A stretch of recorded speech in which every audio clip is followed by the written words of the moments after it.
झारखंड के वैसे अभ्यर्थी जो इस बार शिक्षक नियुक्ति में सहायक आचार्य परीक्षा लिख रहे हैं, उन सभी के लिए एक महत्वपूर्ण चीज़ पर हम लोग बात करने वाले हैं। एक बहुत ही अति महत्वपूर्ण टॉपिक जिस पर आप सभी को पता होगा कि झारखंड सहायक आचार्य की जो परीक्षा में आप शामिल हो रहे हैं, उस परीक्षा पर एक सुप्रीम कोर्ट में केस चल रहा है। सहायक आचार्य जो परीक्षा 1 to 5 प्लस 6 to 8 का जो वैकेंसी अभी 26,000 के लिए परीक्षा ली जा रही है, उस पर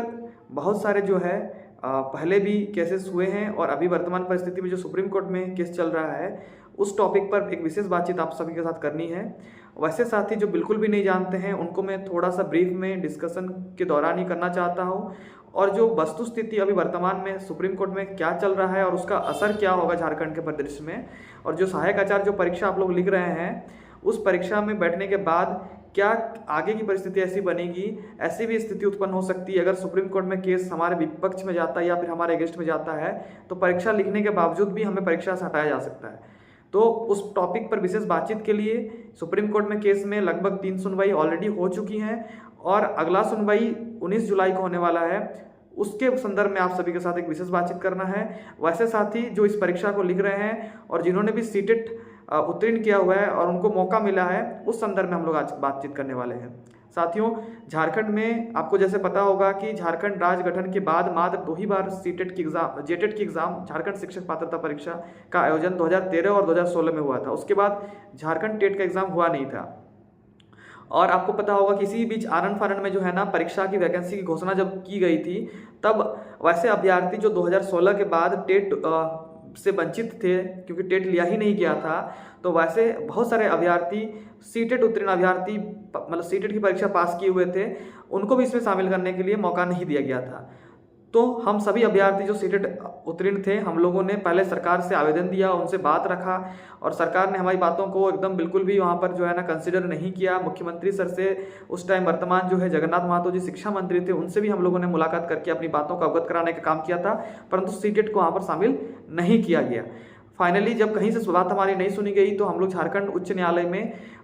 3 से 4 केसेस हम लोगों ने फाइल किया था, जिसमें मुख्य याची के रूप में मैं उसमें शामिल था। सूरज मंडल मेरा नाम है, और उसमें 555/2022 का केस था। उसके बाद जब उस केस में भी सुनवाई लगातार नहीं हो पाई, तो हम लोगों ने एक जनहित याचिका PIL, पब्लिक इंटरेस्ट लिटिगेशन, जो है माननीय उच्च न्यायालय झारखंड में हम लोगों ने दाखिल किया था।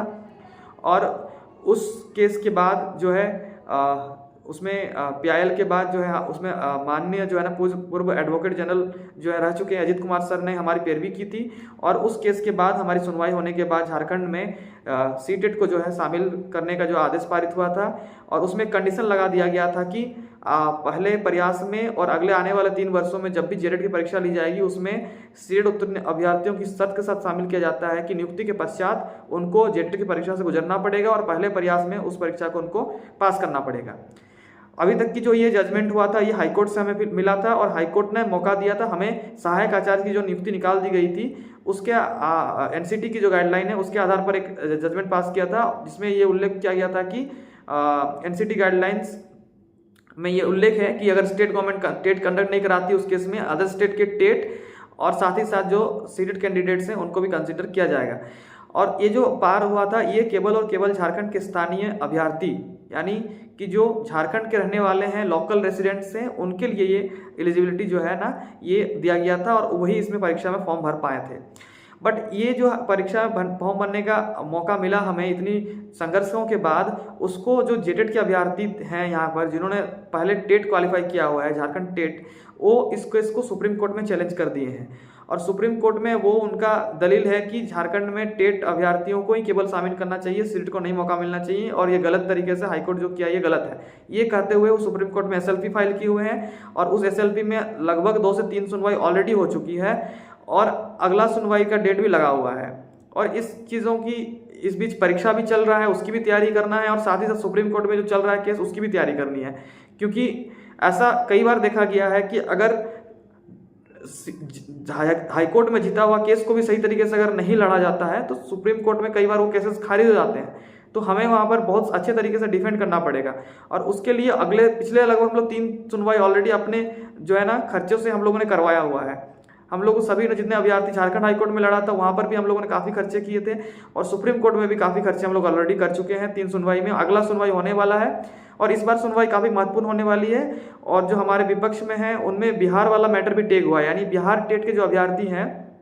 वो भी इस केस में शामिल हो गए हैं, और उनका बीटेट वर्सेस जो है ना स्टेट का सीटेट जो है उसका मामला भी है। तो बिहार टेट वाले अभी अभ्यर्थी उसमें टेक मामले में हैं, उसके अलावा झारखंड टेट वाले मामले में भी वो लोग आए हुए हैं, झारखंड के अभ्यर्थी। तो इन सारे अभ्यर्थियों का डिमांड जो है ये है कि सीटेट को मौका नहीं मिलना चाहिए, और हम ये कह रहे हैं कि नहीं, सीटेट को अभी मौका मिलना चाहिए, क्योंकि झारखंड में टेट 8-9 साल से हुआ ही नहीं है। तो ये सारी चीज़ों को लेकर के हमें एक बहुत ही जो है ना आप लोग को जो है ना महत्वपूर्ण बात बतानी है कि अगली सुनवाई के लिए हमारे पास जो है जरूरी संसाधन की आवश्यकता है। नहीं तो अगली सुनवाई में हम लोग सही तरीके से अगर नहीं लड़ेंगे, डिफेंड नहीं करेंगे, तो ऐसी भी परिस्थिति अराइज हो सकती है कि अगर सीटेट को वहाँ पर किसी तरीके से दिक्कत होगी तो हम जो परीक्षा में बैठ रहे हैं तो फिर हमें फिर वहाँ से हटा भी सकते हैं। और जैसा कि आपको पता होगा कि लास्ट जो सुनवाई हुई थी 26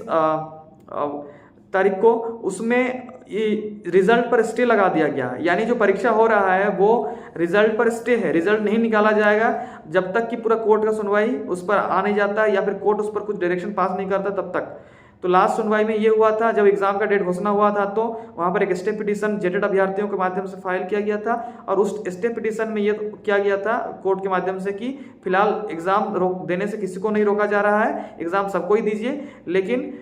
जब तक जो है रिजल्ट जो है प्रकाशन नहीं किया जाएगा। तो अभी तक वर्तमान वस्तुस्थिति ये है, और ये सुप्रीम कोर्ट में केस अभी फाइनल स्टेज पे खड़ा है, और अगली सुनवाई में बहुत महत्वपूर्ण है, क्योंकि जो टेट के अभ्यर्थी हैं उन्होंने काफ़ी महत्वपूर्ण तरीके से अच्छे एडवोकेट के पैनल वहाँ पर खड़ा किया हुआ है, जिसमें कुछ एडवोकेट पैनल में उनकी जो टीम में है उनमें गोपाल शंकर नारायण सीनियर एडवोकेट में है, और शायद संभवतः जो अगली सुनवाई में एक सीनियर एडवोकेट की बात और हो रही है, वो शायद मुकुल रतोगी जो है सीनियर एडवोकेट वो उतरने वाले हैं। परंतु सीटेट उत्तीर्ण अभ्यर्थियों को और सीनियर एडवोकेट के लिए काफ़ी दिक्कतें हो रही है। हमारे टीम में उतने अभ्यर्थी भी नहीं है, और जो हैं उनमें काफ़ी जो है खर्चे हम लोग ऑलरेडी हाई कोर्ट में कर चुके हैं, और सुप्रीम कोर्ट में भी 3 सुनवाई में काफ़ी खर्चे हो चुके हैं। हमने पर्सनल लेवल पर हर एक अभ्यर्थी ने लगभग 5-6 हज़ार का खर्चा ऑलरेडी हम लोग कर चुके हैं, और अगली सुनवाई के लिए हमारे पास कोई विकल्प बच नहीं रहे। हम भी चाहते हैं कि अगली सुनवाई में जो महत्वपूर्ण है सीनियर एडवोकेट में, हाँ, एक सुनवाई हम लोगों ने मीनाक्षी जो है ना मैम मीनाक्षी अरोड़ा जो मैम है उनको हमारे केस में हम लोगों ने लिया हुआ था। हम अब चाहते हैं कि अगली सुनवाई में भी मीनाक्षी अरोड़ा मैम को हम जो है ले सकें, और उसके लिए हमारे पास जो है फंड की काफ़ी कमी है। मैं चाहूँगा कि वैसे अभ्यर्थी जो सीटेट के हैं, अगर आपको मालूम होगा कि झारखंड सीटेट को शामिल करवाने में जो झारखंडी सीटेट उत्तीर्ण अभ्यर्थी संघ के माध्यम से PIL फाइल किया गया था, और उसमें जो नेतृत्व किए सभी लोग मिलकर के हम लोगों ने, उसके बाद ही हमें ये मौका मिला। तो जितने भी सीटेट के अभ्यर्थी हैं, आपको ये चीज़ मालूम होना चाहिए कि जो हमें मौका मिला है उसके लिए भी हम संघर्ष किए थे हाईकोर्ट में, तब जाके हमें आज परीक्षा लिखने का मौका मिला है। और इसलिए अगर चाहते हैं सभी मिलकर के कि सुप्रीम कोर्ट में भी सीटेट लागू रहे, उसमें किस तरह का कोई दिक्कत ना आए, तो अगली सुनवाई को जो अगले 2 दिन के अंदर में लगा हुआ है 19 जुलाई को, उसकी भी पूरा प्रॉपर प्रिपरेशन जो है हम लोगों को करने की आवश्यकता पड़ेगी। और उसके रिगार्डिंग जो है सीनियर एडवोकेट में मीनाक्षी अरोड़ा मैम को हम लोग पूरा कोशिश कर रहे हैं कि उनको इस सुनवाई में एनी हाउ रखना पड़ेगा,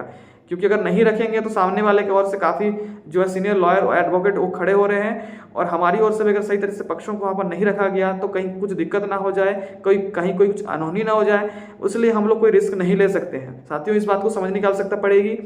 और इस बीच बहुत सारी परीक्षा भी है, सबको तैयारी भी करनी है, और सबको परीक्षा को लेकर काफ़ी गंभीर भी हैं। लेकिन ये जो है एग्जाम के साथ साथ अगर हम सुप्रीम कोर्ट के मैटर में अगर हम लोग ढीला देते हैं और हम सही तरीके से डिफेंड नहीं करते हैं, तो कल के डेट पे अगर कोई इशू होता है तो फिर काफ़ी तकलीफ होगी हम लोगों को, क्योंकि इस नतीजे तक पहुंचने में भी हम लोगों ने काफ़ी मेहनत किया है। तो मेरी सभी सीटेट भाइयों से, सीटेट उत्तीर्ण अभ्यर्थियों से जो झारखंड के रेसिडेंशियल हैं प्लस बाकी स्टेट के भी अगर कुछ इसमें मदद करना चाहते हैं, इसलिए कि क्योंकि बाकी स्टेट का भी मामला सीटेट से इसमें आच्छादित है, और सीटेट अगर किसी तरीके से गंभीर मुद्दे पे यहाँ पर फंसता है तो बाकी स्टेट पर भी इसका असर पड़ेगा, क्योंकि बिहार का मामला इसमें टेग है। तो बिहार टेट का जो TRE 1, 2, 3 इसमें जो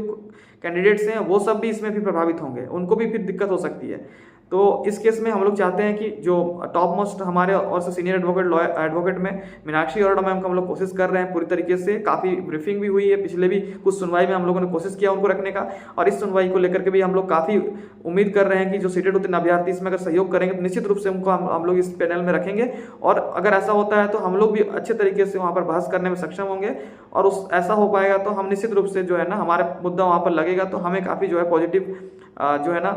पॉजिटिविटी फील हो पाएगी। और सुनवाई में काफ़ी कम टाइम बचा हुआ है और हम अपने ओर से जितना कोशिश हो सकता है हम लोगों ने इकट्ठा करने की कोशिश किया है, परंतु बाकी ये मैसेज उन लोगों तक पहुंचाने का जो अभी तक इस जानकारी को नहीं समझ रहे हैं या नहीं जानते हैं, तो आज सामूहिक कलेक्टिव रूप से इफर्ट्स और सभी लोगों का सहयोग की आवश्यकता है। क्योंकि आपको भी पता है कि सुप्रीम कोर्ट में सीनियर लॉयर के माध्यम से, सीनियर एडवोकेट के माध्यम से इस नतीजे तक पहुँचाना इतना आसान नहीं होता है। तो आप सभी साथियों से अपील रहेगा कि अगली सुनवाई के लिए अगले एक दिन के अंदर कल तक हमें आप लोग के माध्यम से सीटेट उत्तीर्ण अभ्यर्थी जितना हो सके अगर आप सहयोग करेंगे, आप अपने माध्यम से जो सहयोग कर सकते हैं इसमें कीजिए। और बाकी जो जानकारी है उसके रिगार्डिंग आपको उसमें व्हाट्सएप ग्रुप में ऐड कर दिया जाएगा अगर आप सहयोग करते हैं तो, और उस ग्रुप में आप जाकर जुड़ करके समझिए कि क्या मुद्दे हैं क्या नहीं है। उसके अलावा बहुत सारे डॉक्यूमेंट्स हम लोगों ने तैयार किया हुआ है जिसमें आप देख सकते हैं कि ये टेट का जो 2016 में एग्जाम हुआ था वो कंडीशन लगाया गया है, गैजेट नोटिफिकेशन, लैंग्वेज का जो इशू है उसको लेकर के। उसके अलावा जो है कुछ नियमावली जो झारखंड सरकार ने रिसेंटली पास किया है 29 जनवरी 2024 को, वो हम लोगों ने कोट किया हुआ है जिसमें कि सीटेट को शामिल किया गया है और ये जो है नियमावली बना दिया गया है। इसके अलावा आपको पता होना चाहिए कि टोटल सहायक आचार्य के लिए 2022 में जो नियमावली बनी उसमें लगभग उसके बाद 3 संशोधन हो चुके हैं। संशोधन पहली बार हुआ था 2023 में, फिर और एक हुआ, फिर 24 में हुआ फाइनली, ठीक है। उसके अलावा कुछ और अधिसूचना है जो टेट का 2019 में बना था, झारखंड टेट का अधिसूचना, और जिसको मॉडिफिकेशन अभी रिसेंटली किया गया है फिर से 2024 में, झारखंड टेट नियमावली इसका भी है जिसमें कि अनिवार्य रूप से टेट का परीक्षा हर साल होना चाहिए। 12 नंबर में इसका लिखा भी हुआ है। इन सारी चीज़ों को हम लोगों ने इस पर कोट किया हुआ है और इसमें जितना ब्रीफिंग हो सकता है। उसके अलावा जो बिहार का टेक्ड मैटर है, ये अरुण कुमार सिंह जो है ना 9574/2020 का केस है जो डबल बेंच से बीटेड के अभ्यर्थियों ने इसको जीता था। इस मैटर को बीटेड अभ्यर्थियों ने सुप्रीम कोर्ट में हमारा जो इधर केस लगा हुआ है उसमें झारखंड टेट वालों के साथ उन्होंने टेक किया हुआ अपने केस को, ठीक है। तो इन ऐसे बहुत सारे कागज डॉक्यूमेंट्स हम लोग लगातार डॉक्यूमेंटेशन का काम भी हम लोग तैयार कर रहे हैं और सुप्रीम कोर्ट में किसी भी तरीके से सीटेट को कोई दिक्कत ना हो इसके लिए भरपूर प्रयास हम लोग कर रहे हैं। लेकिन मेरा सबसे अपील होगा कि कम से कम सभी साथी इस पे जुड़े और सहयोग करें ताकि सीटेट को किसी भी तरह का कोई उम्मीद, कोई दिक्कत ना हो। और आप लोग अगर नहीं जानते हैं कि सीटेट के लिए कितनी संघर्ष, कितनी लड़ाई लड़ी गई थी, तब जाके आज परीक्षा में बैठने का मौका मिला, तो आप कभी कोशिश कीजिए इस चीज़ को जानने का और ग्रुप में जुड़िए और अपने स्तर से जो सहयोग हो सकता है आप लोग अगले एक दिन के अंदर कर दें ताकि हम लोग फाइनल कर सकें मीनाक्षी अरोड़ा मैम को अगली सुनवाई में, ताकि हमारे किसी प्रकार का कोई समस्या और दिक्कत ना हो। ऑलमोस्ट हम लोग कोशिश पूरी तरीके से हैं और हम लोग उम्मीद कर रहे हैं कि आप सभी लोगों का अगर उसमें ग्रुप में जुड़ेंगे, एकजुटता दिखाएंगे तो निश्चित रूप से एक सहयोग हम लोग जो है ना बना करके चलेंगे, तो हम लोगों को निश्चित रूप से इसमें